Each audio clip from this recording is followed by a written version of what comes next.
now. Grab your joysticks and never let go, Jack, because Dan's going down like the Titanic, and this is the Third Wheel Arcade. I am your host, one of, at A.Bear. I'm coming through on my headphones, literally.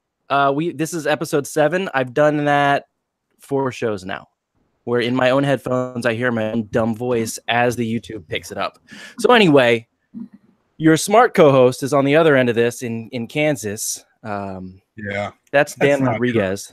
Nope. Mr. Procrastinator. Yes.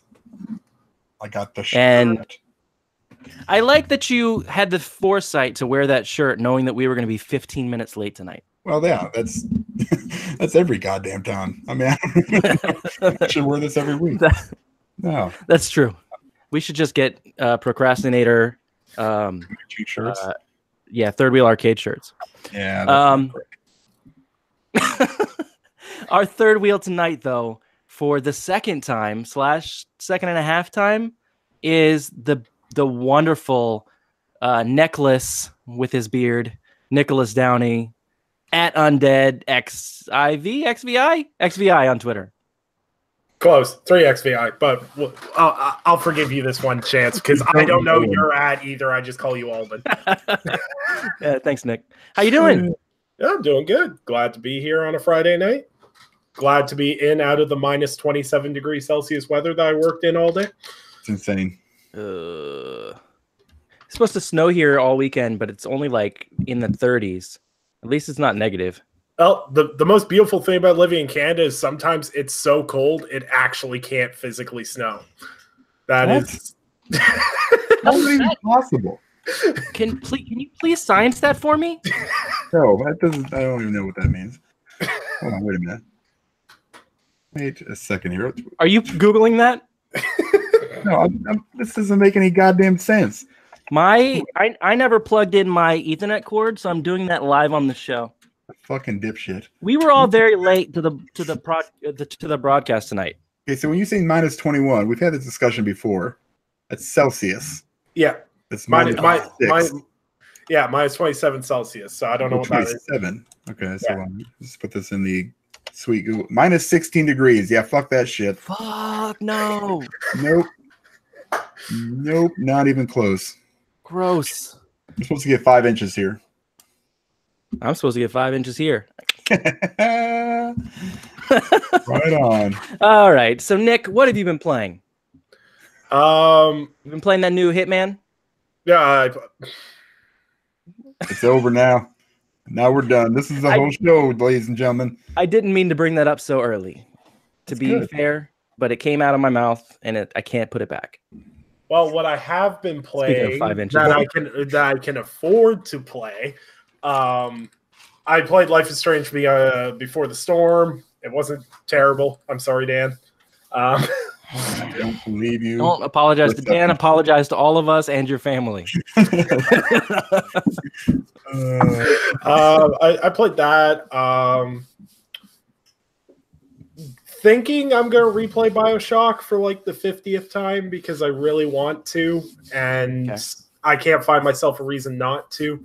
And I'm probably going to start up the Uncharted collection. Okay. Because I've only ever played 2 and 4. So I kind of want to fill in the blanks there, and I got Lost Legacy for Christmas. So that's more than I have. I do want to ask real quick about Life is Strange Before the Storm. I'm gonna regret asking questions about it, but the first hour and a half of that game made me more angry than any game in history has ever made me. Did it bother you at the beginning, and did it get better? Or did you love it the whole time? Whoop! Almost fell out of my chair. How do I phrase this? My problem with the first Life is Strange is I found Max was not relatable at all for me because she was just this whiny hipster. Oh, I took a black and white photo of a book. I'm deep. That's the whole series. Like it bugged me. Like I got to episode 3 and I'm like, no, this is just dumb. I can't deal with it. Was just the character. The story was kind of cool. The character made me know. Chloe, I kind of got a little bit more because the whole her being a social reject, everything else, that was very much my life in high school and through a lot of my life. So that having that relation point kept me through the first hour and a half, and it did get exponentially better to me. And the thing is like, I've had tons of people that like my post on Twitter and said, I'm really enjoying this game. People are like, really? The fuck is wrong with you, man? Yeah, and they're like, and a lot of people said they're like, I never got past the first hour. I didn't get that for 15 minutes. That's all I lasted. I'm gonna stream Oxenfree just to piss Dan. I thought about doing it on our backseat gaming for the other show. I really thought about it. I was like, you know what? I don't want to bore the audience, and just because I would literally play for like an hour, and then I'd be like, this is it. I can't do anymore. Please make this into 3 episodes, and it just wouldn't happen. It's terrible. It'd be like 10-minute episodes of shit. I can't wait to find out what you're playing for backseat gaming. Yeah. You guys took this week off, right? So next week? Yeah, starting. We'll probably film it early this week, and I'm still up in the air actually. So, spoiler alert: I don't even know what the fuck I'm going to be playing for. Perfect. If it's not some edgy teenage story-based game and Dan has to play it, I'm less inclined to be interested. I will admit though, the Ashen playthrough you guys have been doing, I've been enjoying that a lot. That fucking game, I really see. Here's the thing with those kind of games. I know we've talked. I just cannot stand games that are so hard just because they're hard, like Celeste, which I haven't played yet, which sounds really cool and it sounds like it has a good story, but I'll never see it because actually, I can't stand it. Dan, I'm going to tell you because I actually started Celeste, and like you, I hate games that are hard for the sake of being hard. Yes. But with Celeste, it doesn't get frustrating. It's weird. Like, I die hundreds of times in that game, but I've never once gotten angry about it. Oh, I would. I have zero doubt that I would probably throw something. The story's really good, and I might be wrong, but I'm pretty sure the levels are randomly generated. I'm not sure if they're procedurally generated or not. No, they're not. They're not? No. But I've played through the same level twice and not necessarily gone the same way. Yeah, there's different ways to get around almost all of the levels. And it has a really good skill curve, as in they introduce you to a skill and then they let you play a whole level of using that specific skill. And then they introduce another skill instead of like some of these games where they're like, you can do these 15 different things. And here's the first level, and you need to be able to do all 15 of those things perfectly. Yeah. Celeste is really forgiving that way. And it also has an assist mode that you can turn on, and you can literally like decrease the difficulty at your leisure. I think you can even make yourself invulnerable if you want to just like cheese the whole game. Oh, okay. Yeah. Well, that's perfect then. I mentioned that a couple weeks ago, but I did go back and get some of the collectibles in Celeste. I platinumed that game today, by the way. Very impressive. I went back to find some of the collectibles, the strawberries that you find in all the levels, and I just couldn't find a few of them, and it was getting so frustrating going through all these levels and dying and not finding them. So I tried the assist mode, and you literally can make it to where you just don't die. Like you jump into the spikes, you fall into the pit, and even when you fall into the pit, you just keep bouncing on the pit. You can't die. I think it's still get achievements and trophies. Yeah. Yep. I might try it out. It's downloaded. One of the guys I follow on YouTube that does easy game completions, easy trophy completions. He said Celeste is like one of the easiest completions because you can literally get all the achievements in one run, turn assist mode off, cheese it, enjoy the story. And it's like a 2-3 hour game. Like, wow. I definitely would not incline to tell people just slam assist mode on and cheese the game, because the game in itself, it's hard to explain. The gameplay ties in with the storytelling so well. I really understand why this was on Game of the Year list for the Game Awards now, other than the fact that this was a shoe-in indie title, and you can't nominate Oxenfree 2 years in a row. True. It's definitely supposed to be a little bit of a struggle. Like, it's not supposed to be easy. Your struggle is supposed to tie in with the story. If the game's too easy, I wonder how that affects the story, but I don't know. If that's the only way you're going to play it, fucking do it. Mm-hmm. Right. Before we move on from your games, Nick, I do want to point out that my fiance Tanya is the one that made me stop playing Life is Strange Before the Storm because it just got too cringy for us. I just use the word cringy. That's how bad it was. And shut down the podcast. She pulled she pulled the controller out of my hands because I was just getting so mad at everything that Choli was saying. And now, because of your tweets, no bullshit, she said, Nick was tweeting about Life is Strange, and I think I'm going to go back and I'm going to play it. So, Nick, I love you. So what you're telling me is I'm going to open my mailbox tomorrow and find an assassin gnome you've sent to kill me then. Maybe. I can neither confirm nor deny. It will be it'll be a little gnome that's trying to make you pay 80 Canadian dollars for Hitman HD collection. Yeah. Because that's worse than death. It's true. All right. So I've been playing. We'll get to Dan third for once. Just trying to switch up the order this week. I did play Celeste. I got the platinum in that. I've been playing more Night in the Woods with my fiance. That's going to take us a while because we only play a little bit every night because we get in bed and start playing, and she goes, oh, I'm so tired the minute we start playing. So we'll get through about half an hour a night for the next month and then finally finish it. God, have I been playing anything else? Forest. I finished The Forest. I can't possibly talk about that a third week, right? Unless we just turn this into the Forest fan cast. No. I did go back and I played all of the DLC in Spider-Man. Did that take you 20 minutes? Oh, it was very fast. It was very fast. I finished the second one and kind of looked around like I knew it was supposed to be short, but I'm pretty sure it took me about an hour to finish. Yep. That's so bad. Yeah, the game is so amazing, but the DLC was such a disappointment that I think it kind of puts a damper on the whole experience to me because the DLC could have been amazing. And I really feel like maybe somewhere in a boardroom, they said, our game isn't that long. It's a single player game and everyone's going to want it. We don't want everybody trading it in. What can we do? Can we put together some bullshit DLC and tell everybody it's coming in the next 3 months so they don't trade in the game? Yeah, let's do that. Perfect idea, Randy. I shouldn't have used the word Randy. Should have.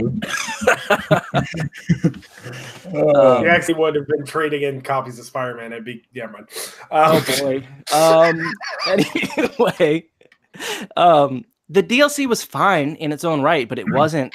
How much does each episode cost? Like $15? I think it was $10.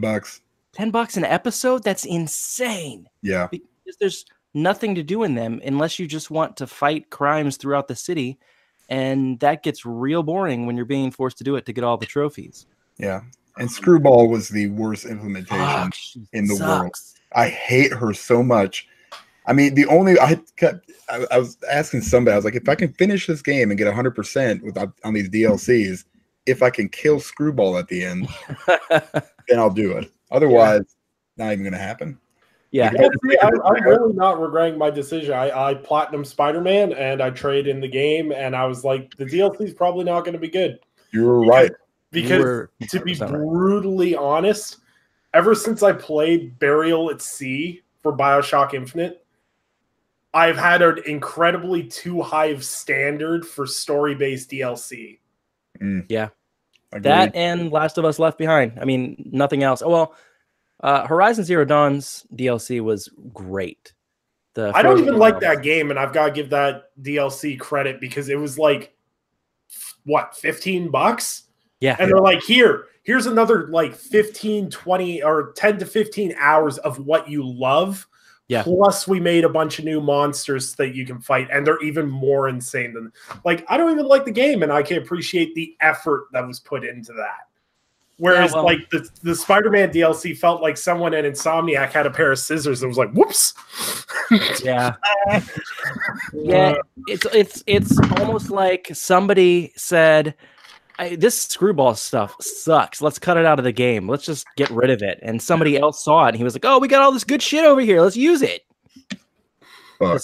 Screwball sucks so bad. She sucks terrible. The story with the villains is okay. The Black Cat story, the Hammerhead story, that was fine, but it was literally 20 or 30 minutes of story.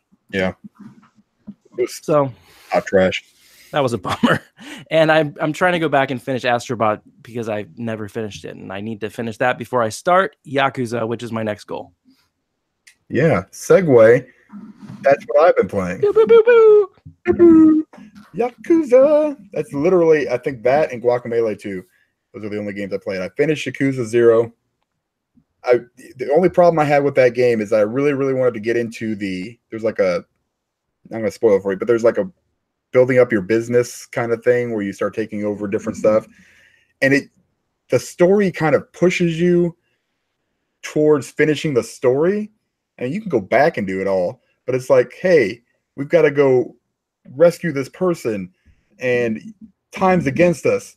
But if you need to go and take care of all this business stuff, and do all these little side missions, you got plenty of time. Yeah, just let me know when you're ready. They probably got her at gunpoint, but that's okay. So it felt like super weird to like stop what I was doing, So I was just like, I just got to push through the story. So I just finished the story because it was just a really awkward kind of story moment. Not that there weren't a ton of them because it's Yakuza. It was super weird. The whole thing. I was going to say, did you find with the Yakuza games, what I love about the Yakuza games is also something I find very jarring about the Yakuza games is that the main story is so serious. It's so dark. It's really intense. And then you get to the side quests and you're like, oh, you're going to fake be a movie star. Oh, okay. You do. And you're like, did I just kill a guy 5 minutes ago? I haven't played the game yet, but that seems like one of the things that's drawing me to the series, that it's just so out there that it's going to keep my attention the whole time. It is so hard to explain because like there is literally a mission where you find a boy in line that he's sad that someone took the last copy of a video game that he wanted, and you hunt people down and beat the tar out of them for this kid's video game. Yeah. And they keep passing it off or something. Yeah, it's fucking weird. Yeah, like you beat up a guy and then he's like, "Oh, I was robbed 5 minutes ago, and this guy stole." And then you go beat that guy up. He's like, "Oh, I was also robbed." And you're just like, "This is ridiculous." And there's one where like another little boy, go figure. This is gonna segue right into our first story, but it's basically I've lost all the viewers and Nick.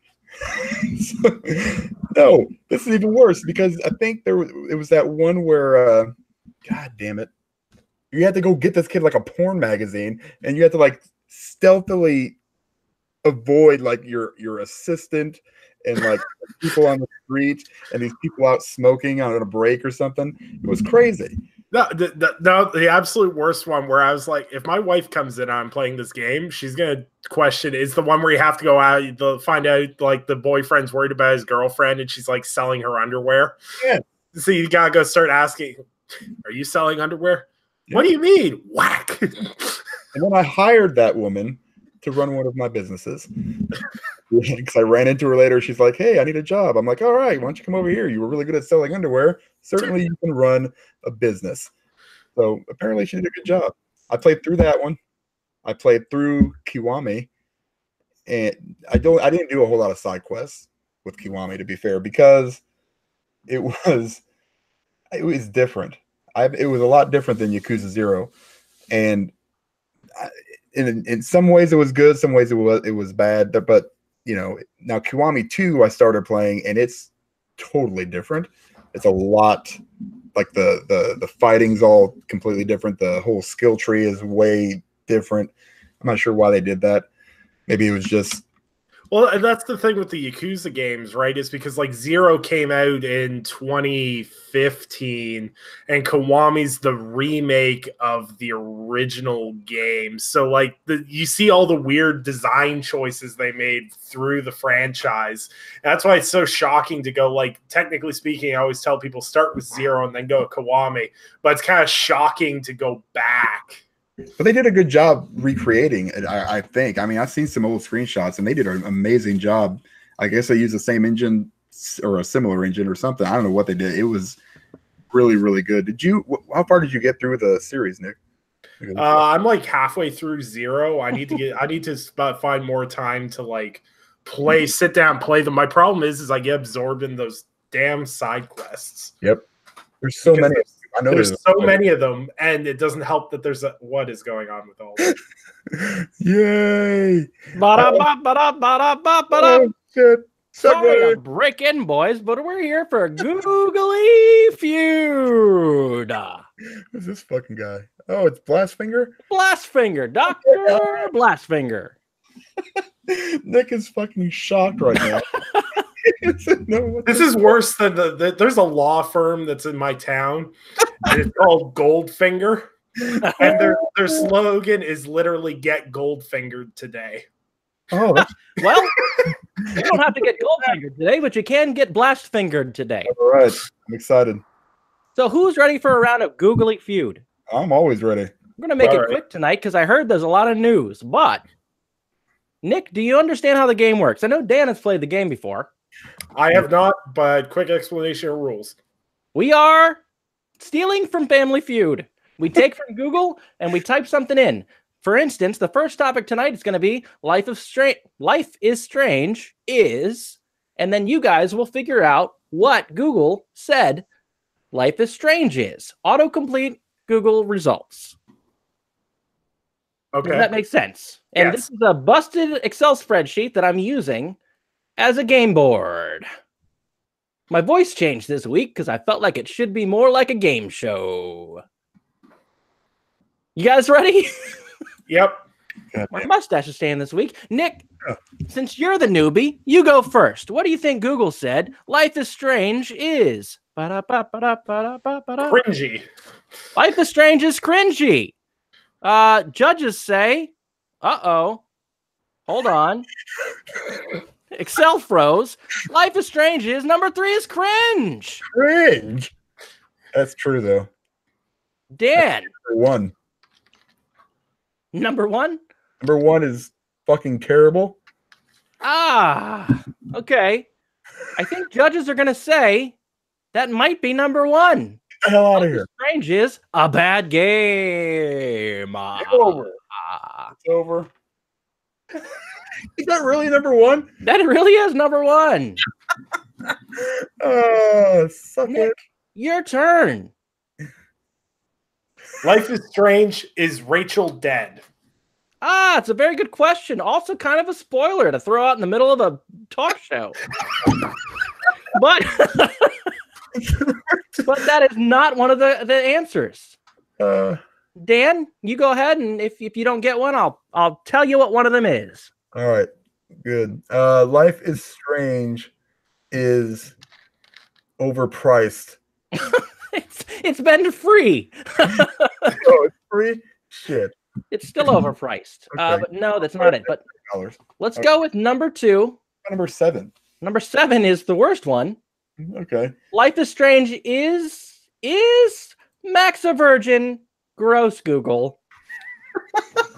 That's the number 7 searched thing on Google for Life is Strange. So, Nick, you got anything? Depressing. Holy shit. Did you read this? Are you typing this in Google? Is it really depressing? Sad and depressing. Oh my God. What the fuck, man? Dan, I think Nick took the lead. Yeah, he's winning. Okay, Life is Strange is. Can I say fucking terrible again? No. I guess you can because one of these is trash. Okay, that counts. That's 2-2. We're not gonna get the virgin one, I guess. That was my next one. I'm glad you didn't, because if you did, I'd turn the show off. Nick, what do you got? Overrated. No. There's one close to it, but I can't give it to you. Dan? Life is Strange is something. It's number 6. That's not true, but we do have number 2. Life is Strange is Max Buy. I thought when I put this list together, I thought it was saying, like, dude, it's Max Buy. But no, I think it was asking, is Max Buy? That means. I didn't realize it was Hey, hell is Max Buy? Is that like Super Buy? Okay, so where'd you get this Google search history from? Randy Pitchford's laptop? Like, all right. What the hell does that mean? Like, is that as buy as you can get? I think they meant the girl, Max. Oh, okay. That Max. I Okay. thought what you were saying. I thought that at first, and until I just clicked on it. Yeah. So, I would have. It reads like Life is Strange is the maximum buy you can get. Correct. Like, that's what I thought. my favorite part of this is no one's asking if Chloe's a virgin because everyone knows the answer to this question. I know. Easy there. Nick, there's one left. Can you get it and take the lead?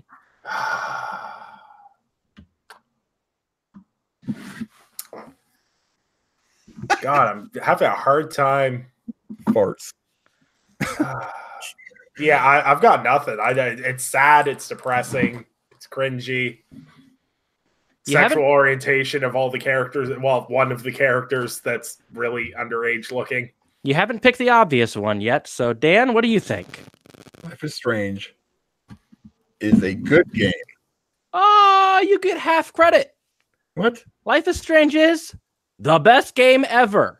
That is. Okay, so hold on. Let's look at this whole list here and get royally confused by Google. Uh-huh. I'm still confused. Welcome to Google. Is Max Buy curious?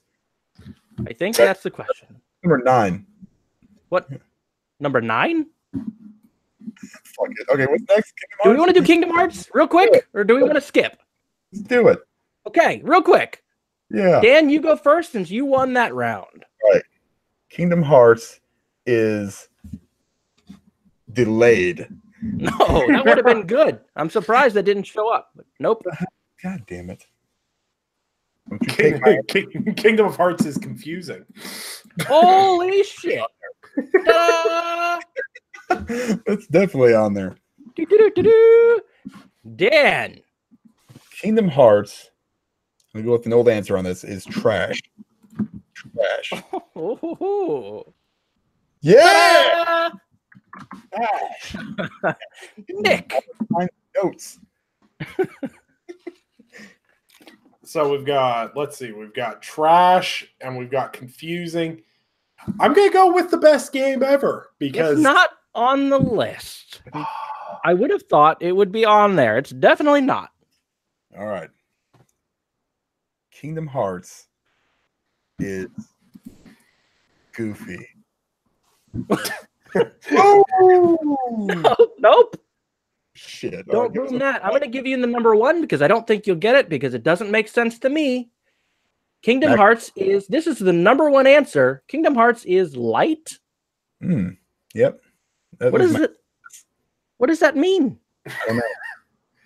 it means like light isn't it's like a light happy story about friends coming together, or like light isn't it's low calorie. Like or really bright? I don't know.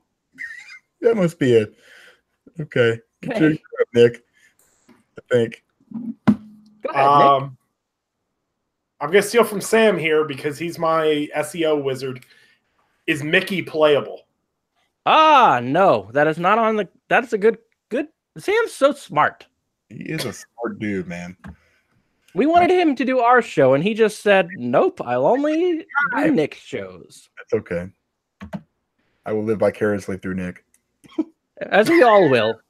My mustache is falling off again. I've started sweating. Hate it when that happens. Dan, what is your guess? Kingdom Hearts is heavy. No. I will give you one that's close. Kingdom Hearts is hard. Yeah, that's exactly what I was thinking. Mm-hmm. Yeah. Nicholas. Downing. Undead. Kingdom Hearts is too long? No. Dan, anything quick? Nope, I got nothing, man. Kingdom Hearts is overrated. That might be true. Kingdom Hearts is fun. Oh, not even close. It's quite the opposite. Not fun. He's the opposite, but it was Nick's turn, I believe. Shit. It wasn't exactly the answer. Oh, well. It was close. Attention. Damn it. Kingdom Hearts is average. Not quite. Dan, your last chance. It is Max Pie. Kingdom Hearts is bad. Trash and bad, though. I mean, I wasn't sure if I should put that together. I probably should have in retrospect, but what do I know? I didn't even think about mustache glue. I fucked up there. Real quick, final round. Randy Pitchford is...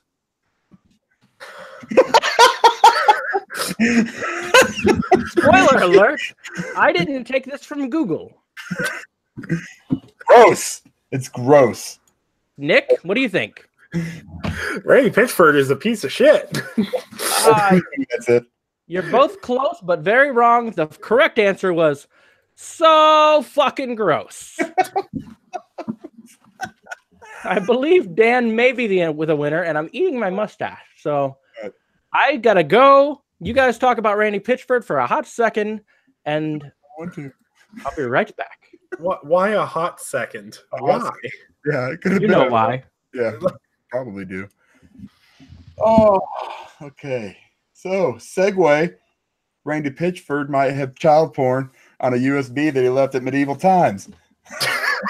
Okay, like my first, there's so many things that are so confusing to me. First of all, why do you have a USB stick with child porn?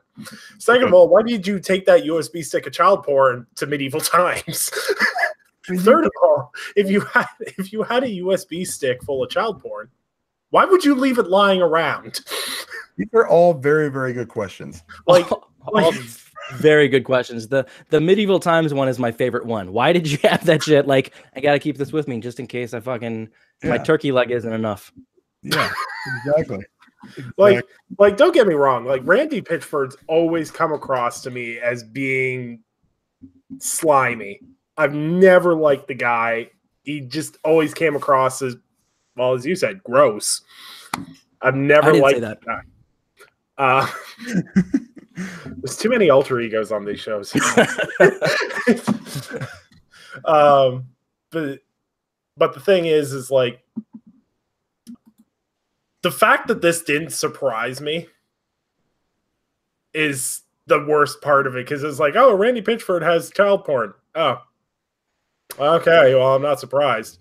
And then everyone kind of coming out of the woodwork, like Jason Schreier published the article about, they had all these people that used to work with Pitchford go, yeah, it's true. And I'm like, where was your morals in 4 years ago? Like, I understand like sexual assault in the workplace and why like things like that are hard to talk about. But if your boss is like openly going, yeah, I've got child porn. Yeah. I'd be like, hello, FBI? Exactly. We talked about this a bit in our chat earlier, but it's just, that's what's most mind-blowing to me is when the story first broke is I didn't think it was true, not because he's not a creep, because he's always come across as a super creep, but that people knew about this and didn't do anything about it since I think they said it was 2015 that USB drive was found. Yeah. So 14. Yeah, it's crazy. Almost 4 years now, and it's only coming out because you're trying to get $3 million out of Gearbox. Bullshit. Like, I didn't think it was true at all, but then people started coming out who worked with them that were like, yeah, it happened. What? And then he had an excuse for it? Yeah, like the whole thing where he described it as, he's like, oh, it's fine, she's 18, it doesn't matter, there's no legal ramifications, blah, blah, blah. I'm sitting there going, so, like, I read through that whole blurb on it, I'm sitting there going, you're not doing anything to dissolve the fact that you're a fucking creep. You're quite proudly displaying that you are, and you're going, the only difference is it's fine because she's 18. And I know that she's 18 because the file is labeled exactly 18. Like Randy Pitchford's the type of guy that he lives beside your house, and if you're raising daughters, he's got your daughter's 18th birthday marked on the calendar, and he shows up in your house with flowers. Fuck, Nick. He is that kind of creep. I do not care.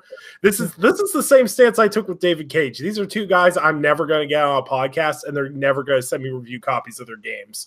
Yeah. So I honestly have no problem putting my feet in the sand and going, "You're a slimy piece of shit. I hope you get fired, and I hope you lose everything." Agreed. Yeah, it's go ahead, crazy. Dan. It's like Sam said, it's still not confirmed. So but I mean, all signs are pointing to it. I mean, pretty soon there's going to be like a A&E like show about it, like Randy for the. I don't know. I don't want to sit here and say he's guilty 100%. I can't, because I don't know. All this stuff that's coming out is super weird. I mean, yeah, and I wish I was surprised, and I'm not.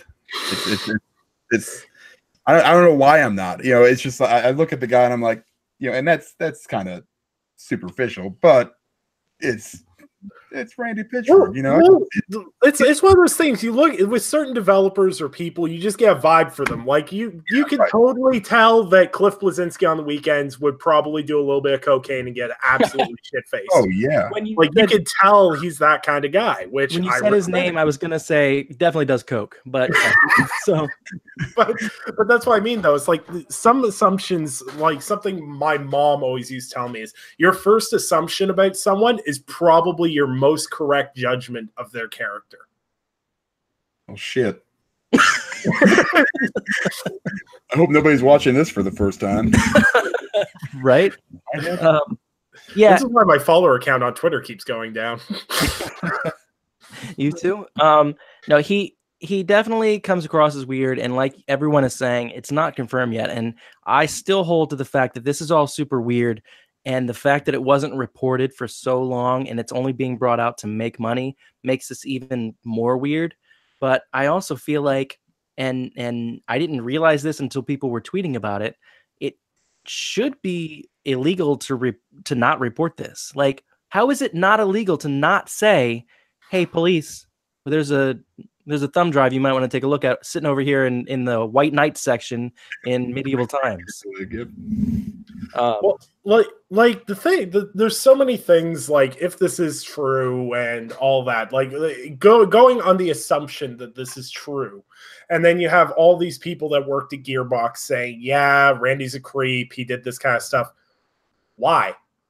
Like, I kind of get like with the Quantic Dreams thing with David Cage, where he's had his own various issues and people have left and things like that because of those issues. But there are people that are still working at Gearbox with Randy. They're like, "Yeah, he's a slimy piece of crap, but he signs my checks." So yeah.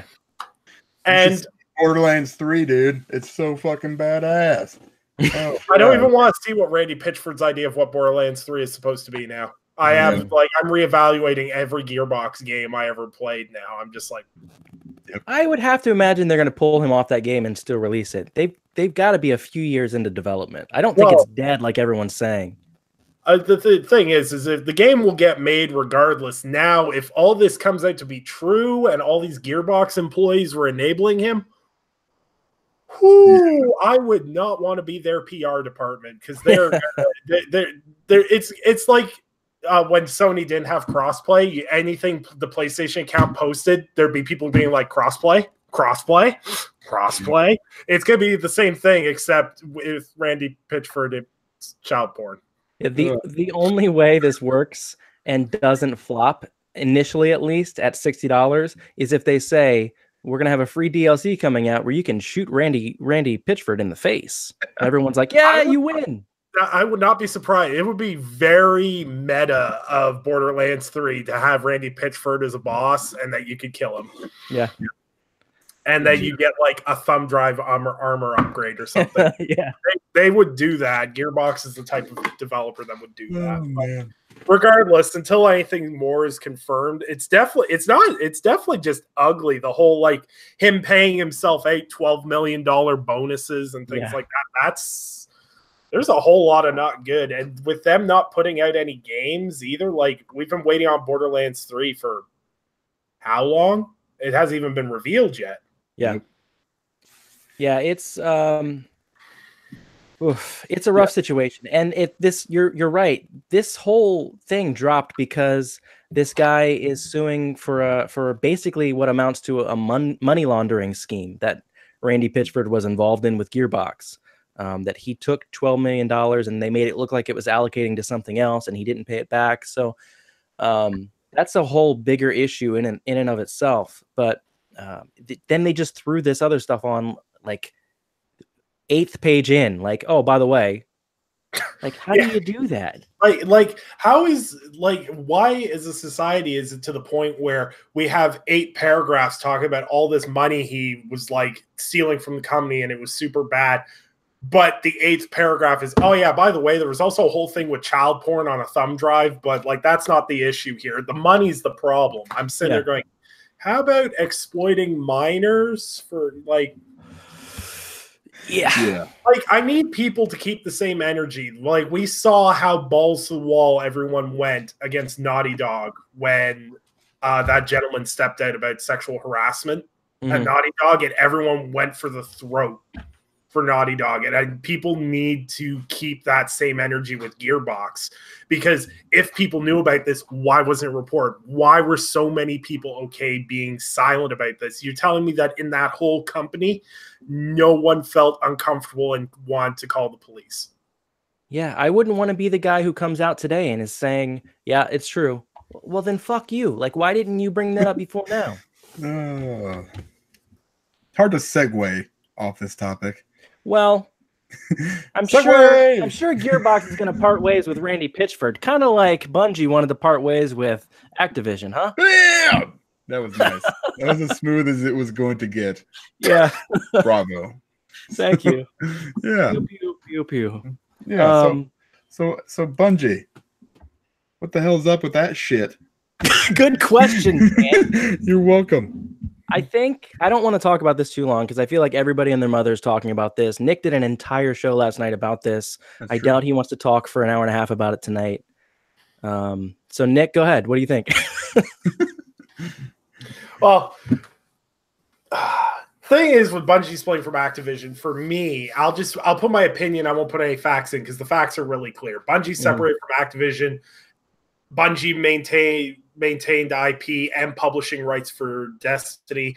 I don't know what's going to happen to the Destiny PC version because it requires Activision's Battle.net server to run. So the PC copy is kind of up in the air on what's going to go on with that. Like if they drop Battle.net support, Bungie has nothing there to support its PC players. That could be an issue. Depends how bad the relationship is.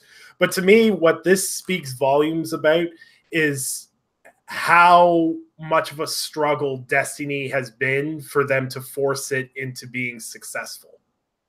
And what I mean by that is I don't mean by a regular game standards. Destiny is hugely successful by any regular metric that you measure a game.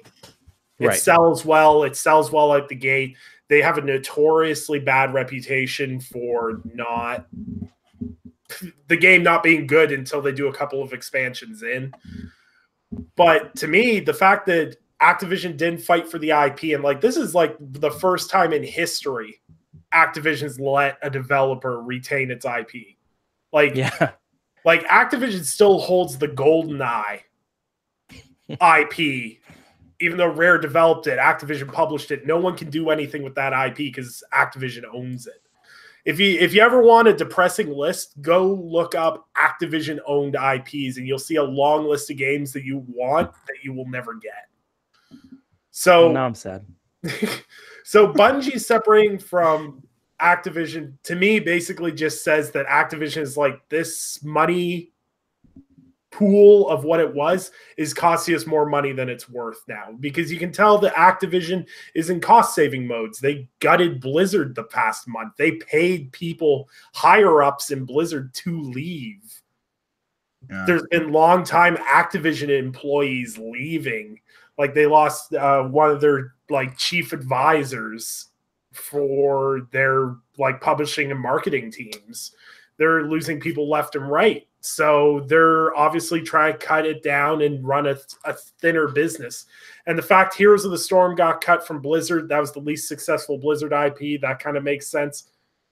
Doesn't speak volumes about what Destiny 2 is doing if Activision's like, yeah, we're going to terminate a 10-year contract for 4 games we had with Bungie because we just don't want to work with them anymore. There's a lot to unbury with that.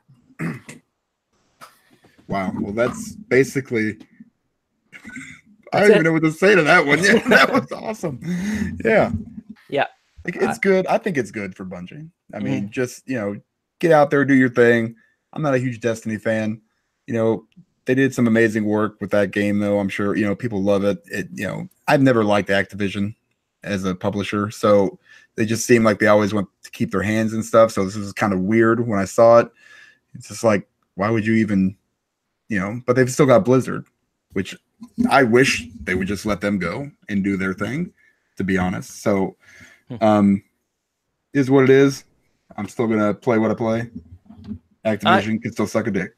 I'm very interested to see what Bungie will do now. I think it's great for them. I think it's obviously fine for Activision. It's shocking that they completely let this IP go because, like you said, Nick, it's not a dead IP. It's still very viable. Like that, it could turn hugely profitable in a heartbeat if they just handle it correctly. My guess is it just got too toxic dealing between the two companies, and it became too much of a problem for the two of them. And there was probably some legal stuff where Bungie was able to say, no, you signed this, so we're not going to do what you're telling us to do here because you signed this and you gave us the power to say no. And Activision was finally just like, fuck it, fine, just do it yourself. Because it doesn't make any sense that they completely dropped this IP.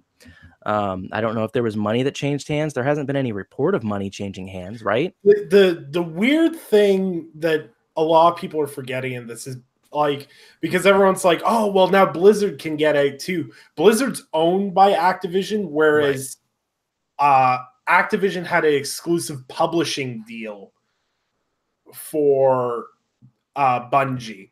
Because basically when Bungie left Microsoft Studios, because Bungie was part of Microsoft Studios from 2000, 2007, they left Microsoft Studios. That's where we got that awesome story about the, at that time, Xbox CEO throwing his office chair through a window.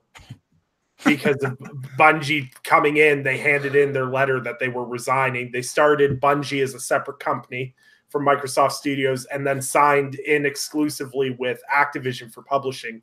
Because, face it, I think it's still a Guinness World Record, but I think Destiny 1 is the highest budget video game in history. Because that budget, the budget for the original Destiny, keep in mind this is a new IP, was over $500 million. Holy shit. So much money. It was like basically what the Death Stranding trailer's budget is.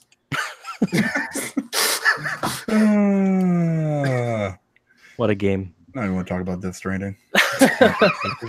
Yeah, I think in short, I'm excited to see what this means for Bungie. I don't care what it means for Activision. They're going to be just fine either way.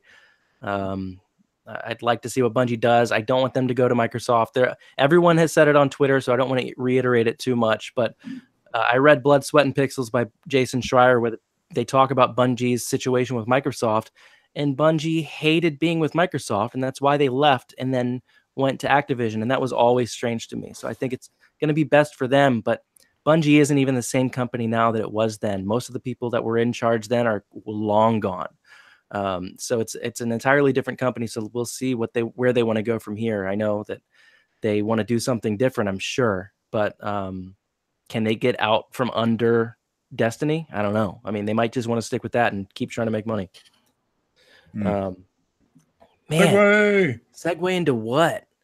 How about the demo of RE2? Did you play that yet? It just came out. I literally got home and got on the podcast. That's true. That's a hard no. Nick, are you going to play that Resident Evil 2 demo? Yep, I am. Have you downloaded it? It's downloading right now. Yes.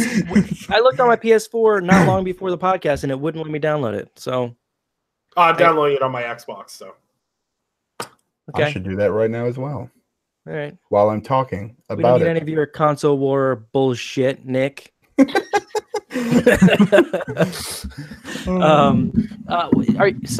Are you guys excited about this demo? Do you normally play demos? Dan, when was the last time you played a demo?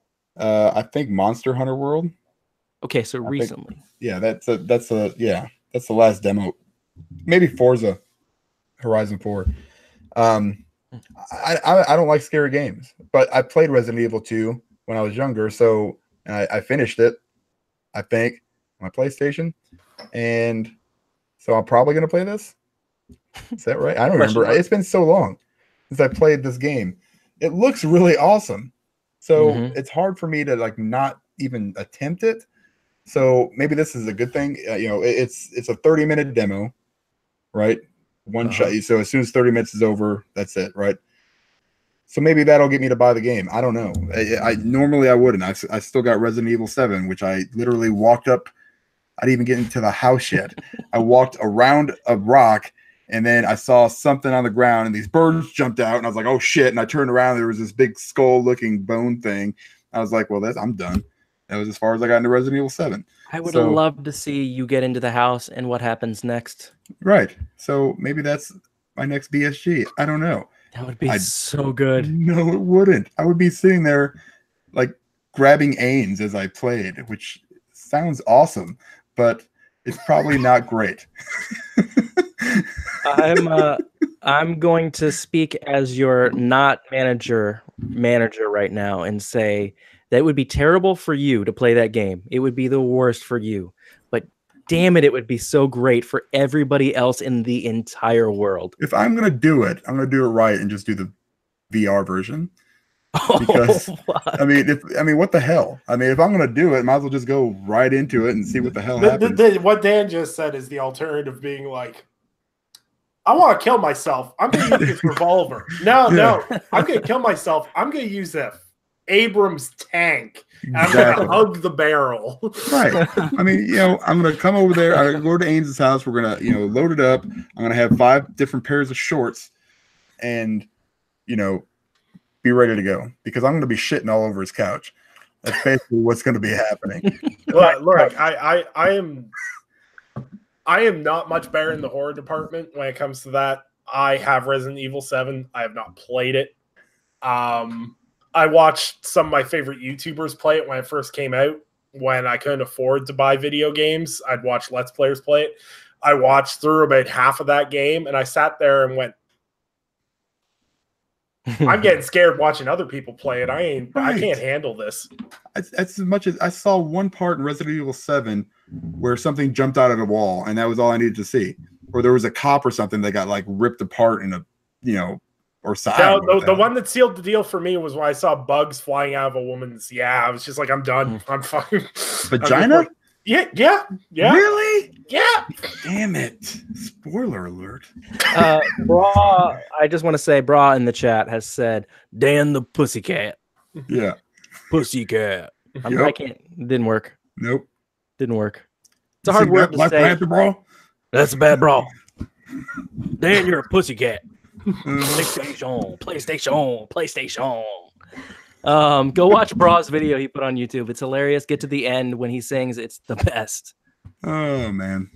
Nick, do you normally play demos? Are you going to play this one? I'm gonna play this one because I can't buy any games for the next few weeks.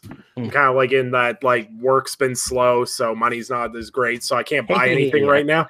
Right there. So I'm kind of sitting on the fence.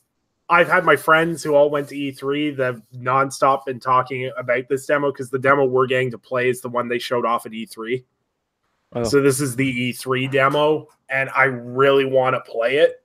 But my biggest fear is I'm going to really, really enjoy it. And then when it comes out on the 25th, I'm just going to be sitting there yep. Stop. Yeah. I'm going to pick up the game eventually. I don't typically play demos. I think the last demo I played was literally on my PS3. Wow. Back in 2010, 2011. I can't remember what the demo was. I don't play demos often. I'll play this one. I think along with Dan, the last one I played was Monster Hunter, but before that, I can't remember the last time I played a demo. I used to play them all the time. I'll never forget some of the experiences I've had with demos. What's the greatest experience you've had playing a demo ever? Damn. And when was it? Yeah. Because It wasn't Monster Hunter World. I tried to play that with somebody, and it was like, yeah, here's my fucking 32-digit code. Yeah. Enter this exactly how I say it. Capital H, 7B, it's lowercase b, X, uppercase X. Yeah, it was just like, or I'm not sure. It's one of the two. Yeah, you getting all this? Oh fuck, I fucked up one letter. Shit. No, that was the last time I played that one. God damn, man, that's a good question. I don't, like I said, like I don't play a ton of demos, so I want to throw it back to like when I used to buy like the PlayStation magazines back in like the PS2 era, and you had the like demo discs that have a bunch of games on it. I can't pinpoint a direct game, but those demo discs were so amazing as a kid. Yeah. Just because you get to like, you get home, you put in your PS2 and you'd be like, oh, look at all these cool games that my parents would never, ever let me play if they knew I had this. But that's the thing is like demos have kind of gone the way of the dinosaur, but we've kind of seen them kind of make a comeback. And with the Resident Evil 2 remake, it's actually really cool because a lot of people don't know this, but when Capcom originally went to release Resident Evil 2, there was actually a demo disc they put out, and it was a 30-minute one-shot demo disc. Oh shit! For this game. I don't know if like you could only play for 30 minutes, then you could never use the disc again or whatever. But apparently, it like Resident Evil 2 had a demo very similar to this. So it's kind of cool that they remade the game, but also brought back something that we don't really see in games anymore. We do see it. We just call them betas. But it's cool. Yeah. So two quick things came to mind. And I am calling Sam a bragger in the chat because he's talking about how he played it at E3. So Brawl. Yeah. Well, we all know Brawl's I'm a superstar.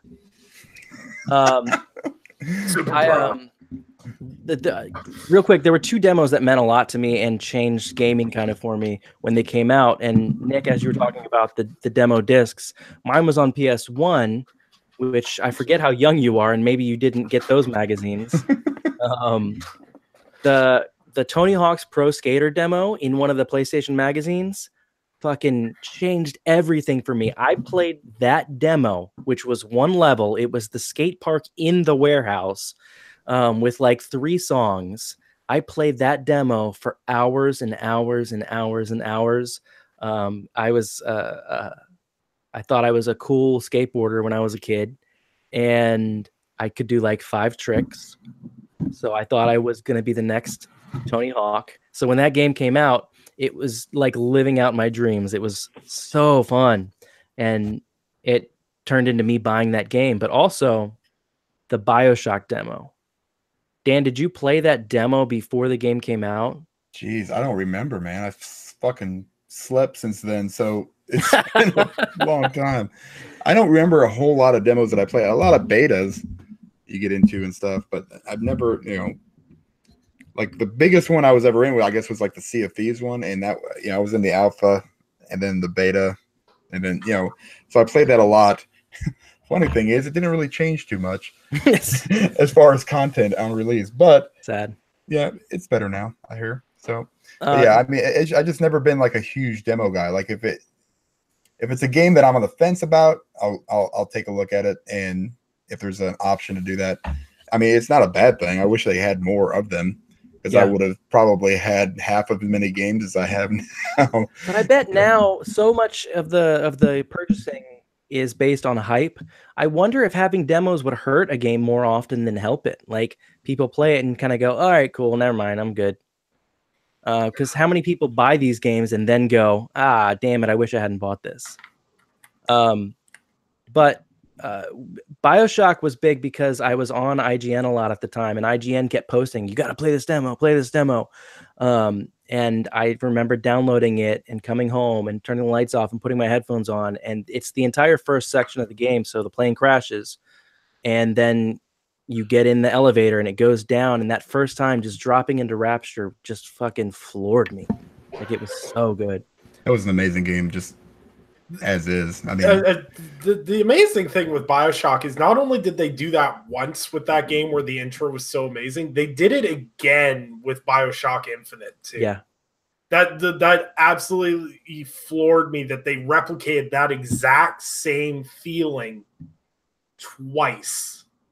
And Infinite did such a cool thing too that BioShock didn't get the opportunity to do, because it wasn't an established IP and you had to kind of throw them into the fire, so to speak. But Infinite, you got to explore that world for like an hour before shit went down.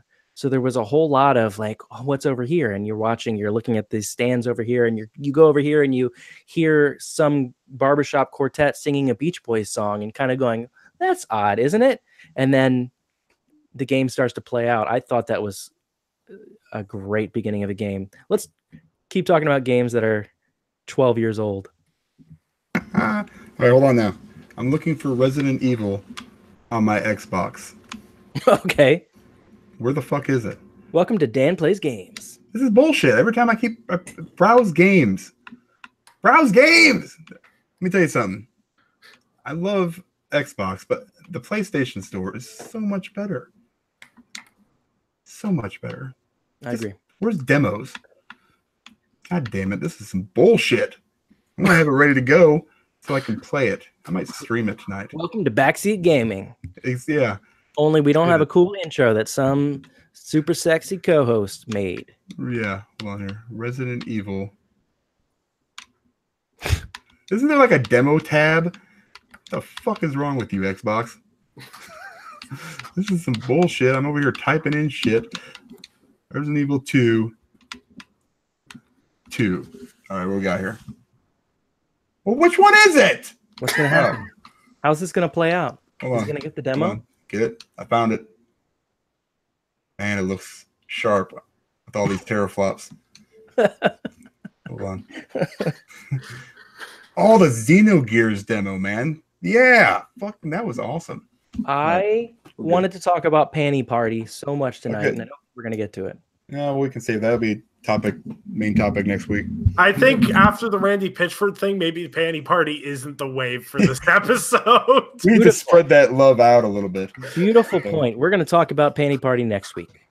Yes. Good call. All right. So demo is downloading. You got it? Yes. Okay. So next week, are you going to talk about it? I'm going to talk about it next week.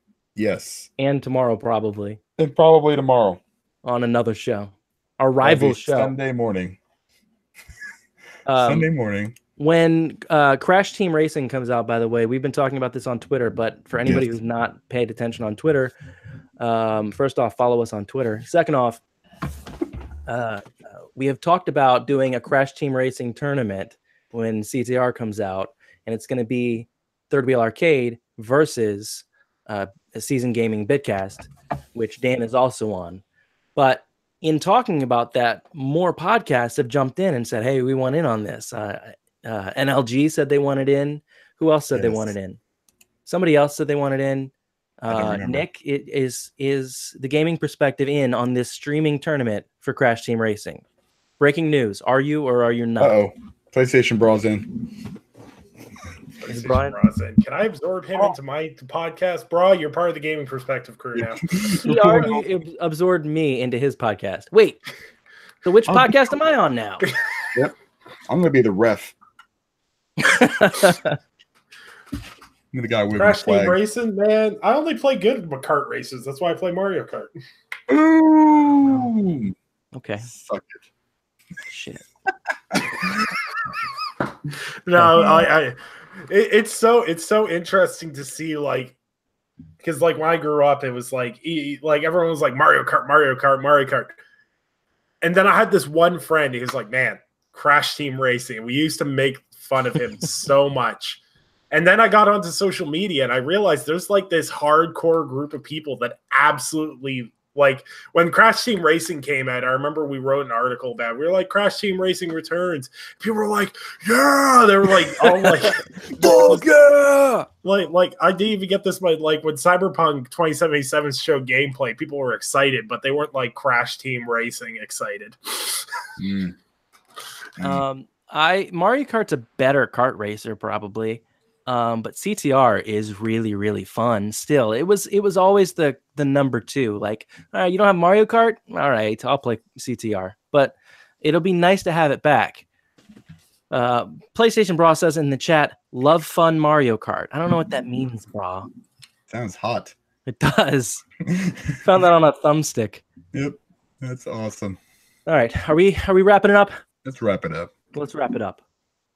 Nick, where can people find you? When are you doing shows? And I guess you're not doing another show tonight. I was mistaken. So I have to do things besides podcasts at some point. What's that like? I don't know. Because it's only going to get crazier. So yeah, people can find me on Twitter at Undead3XVI. You can find all my written work and news and information at tickgamesnetwork.com. And you can find The Gaming Perspective, the best multi-platform gaming show on the weekend on Saturday nights at 8 p.m. Does Friday night count as the weekend? Because I'm going to take offense to that. I've got various slogans and intros I'm going to try out for the show the next couple of weeks. Some of them are going to be good. Some of them are going to be bad. So we're trying to get a feel for that. I'll give you Saturday night for sure. I'm there every week. Yeah. I'm usually there. Yeah, me and Dan are usually in there having our own conversations. Yeah. So do check it out. Are there other shows on Saturday night? I don't know who I just pissed off. But anyway, you're the best show on Saturday night. I will take that, and I will make sure I tell my boss who has his podcast that night that my show. Oh shit. Okay. But no, seriously, Gaming Perspective 8 p.m. And there's also going to be 2 more shows that are going to be coming to my channel. Ooh. What? Bi-weekly shows. Nothing solid now. I'm giving you a little leak here. There's going to be some stuff coming out through the month. Some really exciting stuff I'm working on with some really unique content creators. So it's going to be really exciting. That sounds very awesome. interesting. So the Gaming Perspective is Max bi-weekly. Bi-weekly. Dan, how about you? Where can people find you? What do you? Nick just left. Nick's left. Nick's gone. That's it. Oh shit! All right. As always, where can people find you? SeasonGaming.com is another place you can find me. Aside from here, we're doing lots of stuff. A couple podcasts. We do Backseat Gaming, which is super fun. I'm going to start next week. I still don't know what I'm going to do. Probably Resident Evil 7. Yes. Maybe I'm going to put a poll out. Maybe nope. It's either that or I was thinking like Shadow Warrior 2, which looks stupid and ridiculous. There's a couple of different options. So we'll see. Actually, Dan, have you ever played the Shadow Warrior games before? I think I played the first one for like 5 minutes and then I got sidetracked and never came back to it. Wait. It's the only thing I can compare it to would be like if you mix like a really bad 80s martial arts movie with Duke Nukem humor. It's pretty fantastic. Well, then I might have to do that one and then do Resident Evil VR once my balls get bigger. So, maybe never.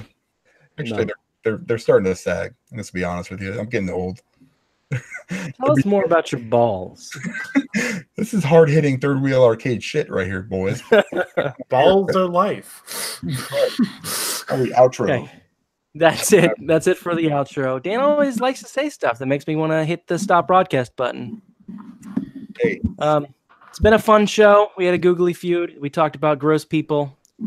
We talked about demos. We talked about Activision and Bungie. And we talked about Dan's balls. So that's a wrap. Thank you for joining us on Third Wheel Arcade. Subscribe to our show, please. We need more subscribers. Hang out in the chat or send this to your friends so they can all check it out later. Thank you for joining us. Have a great week.